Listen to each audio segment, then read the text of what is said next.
So, ngayon po ay ako po ay gumagawa ng Thai red curry prawn. Ayan. So, welcome po muli sa aking YouTube channel, Shiptor. So, ito po ang aking may share sa inyo, yung aking Thai red curry prawn. So, ginisa ko lang muna ito sa garlic, onion at fresh tomato.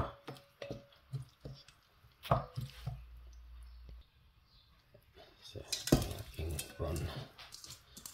So, 1 kilo. So, 1 kilo itong aking prawn. So, masarap ito kasi yung ginamit yung curry is red. Thai red curry.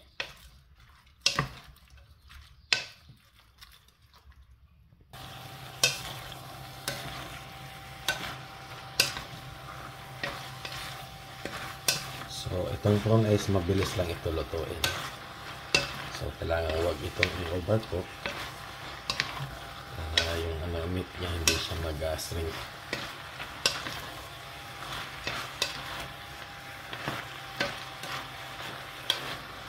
So, ayan. Pag nakikita natin medyo redness na yung color niya, pwede natin ilagay yung Thai red curry paste.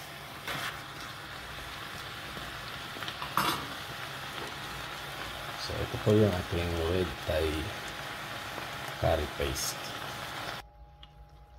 So, lalagyan natin ng Thai red curry paste.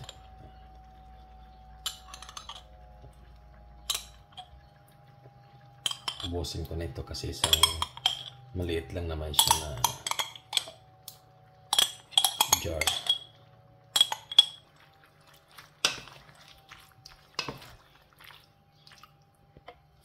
So, lagyan natin ng black pepper. Mas maraming pepper, mas masarap. Medyo spicy na kaunti. Tapos lagyan natin ng fish sauce. Tapos mix natin siya.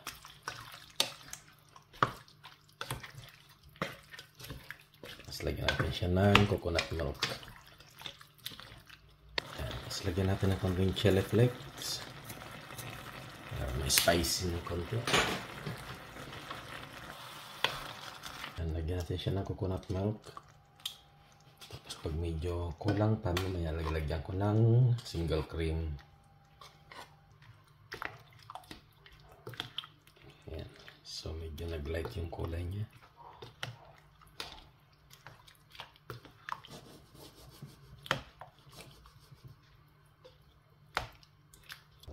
So ayan na. Lagyan natin ng konting cornstarch. Para thickness siya mas maganda.